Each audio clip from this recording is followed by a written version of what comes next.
First, though, we want to round up a big story from the week. Hillary Clinton's campaign says her second bid for the presidency will be driven by her ability to be a tenacious fighter. The former Secretary of State wants to give the middle class more economic security and expand opportunities for working families. Clinton is expected to make her 2016 effort official today with an online video, followed by small events in the days ahead. That's our topic this half hour. We want to hear from you on our Fox 26 Facebook page and on Twitter. Joining us live in the newsroom is our Roundup panel. It's led by our senior legal analyst, Chris Tritico, our news analyst, Mustafa Tamiz, and public policy analyst, Jackie Bally. All right. Clinton clearly the front runner here because she's the only one so far that we know, right? Well, she's the only Democrat and probably will be the only major Democrat that announces. I mean, she's going to go through the primary process without any meaningful challenge. The primary to watch is the Republicans. That's going to be the more fun to watch them battle it out because Hillary Clinton's going to sail through this. The question is that good or bad for her? She doesn't get any meaningful opposition to define her principles, but at the same time, she gets to spend the entire primary running at the middle.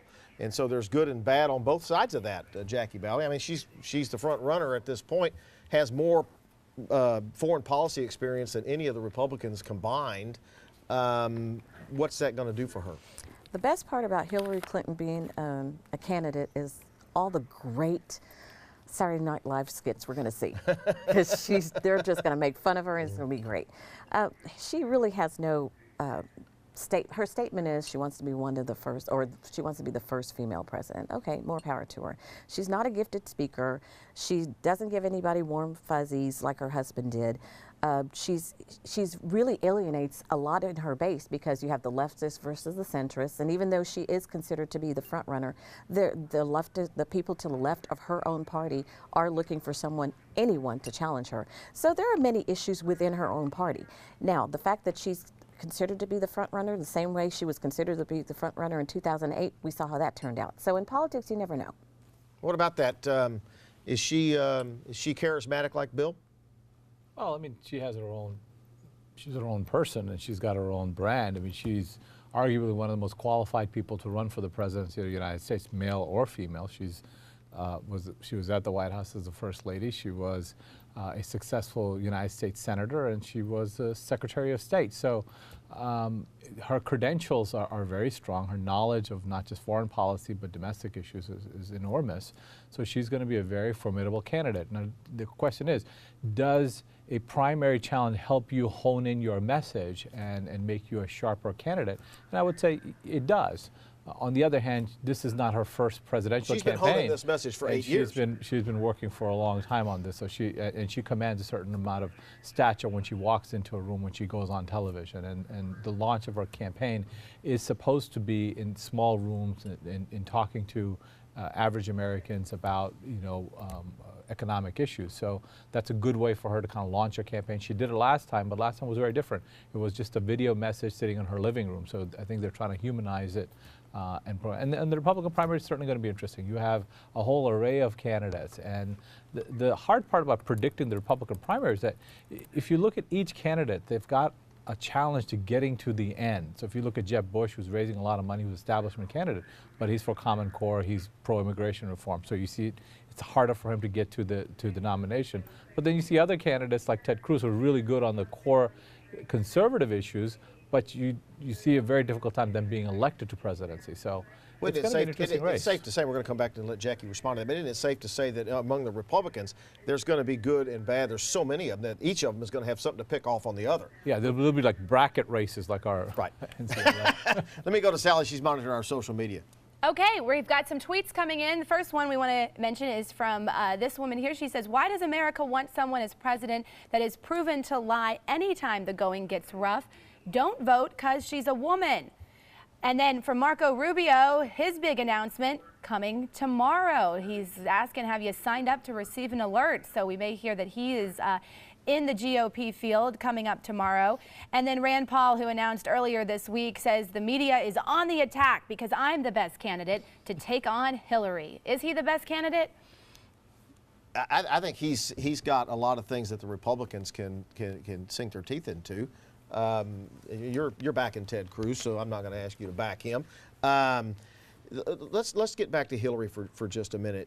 She gets to spend, and I think there's some merit to this argument, that she gets to spend the primary running to the middle, who really elects the president, while the Republicans have to spend the primary attacking each other as far to the right as they can get.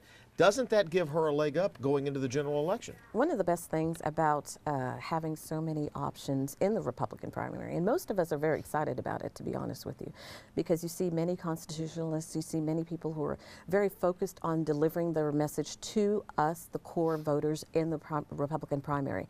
So that message is going to continue to be refined, and whoever our nominee is, he will be have the better tools to defeat whomever the Democrat candidate is. And the fact that she does not have that opportunity is something good for us as a Republican. She is trying to humanize, as my colleague said, I'm going to use his word, she is trying to humanize her campaign this time because she is known to be very stiff and someone who really can't come down to associate with the normal or the average person. And the fact that she skipped Iowa last time, she is now saying she's going to go into those prime places of the prime cities to make sure that she gets the votes that she needs, instead of saying and taking it for granted and coming in third place like she did last time. So the fact that she did see some things that she did in 2008 and she's trying to humanize does not mean that she's actually going to be effective.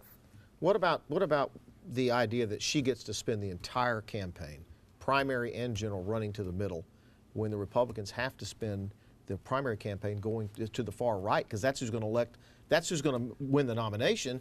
Then they have to get back to the middle. She gets to spend the entire time in the middle. I think the guy to watch is Jeb Bush in this, because he's trying to run to the middle during the primary, and if he's successful, he's probably the most formidable candidate against Hillary Clinton. And so he is taking very strong positions on immigration that generally wouldn't play well or don't play well in the Republican primary voters. He's taken in the ground for a Common Core, which was surprising. But he's doing things to try to run to the center, because his assumption is that let everybody else compete for the position on the right. And if he stays the course, that eventually the establishment will figure out the only way to win against Hillary Clinton is to have a Jeb Bush. And there's no way to have a Jeb Bush candidacy without a Hillary Clinton candidacy. When she was Secretary of State, senators like Rand Paul, John McCain, and several others I can't think of right now had praised her as a great Secretary of State. They're going to have to eat those words during this campaign, aren't they? They never praised her. If she did something positive, they gave her the acknowledgement that she deserved for that one positive thing, but they never praised her. Republicans did not praise Hillary Clinton as Secretary of State. I have one word: Benghazi. John McCain said she was the best Secretary of State he'd ever worked under.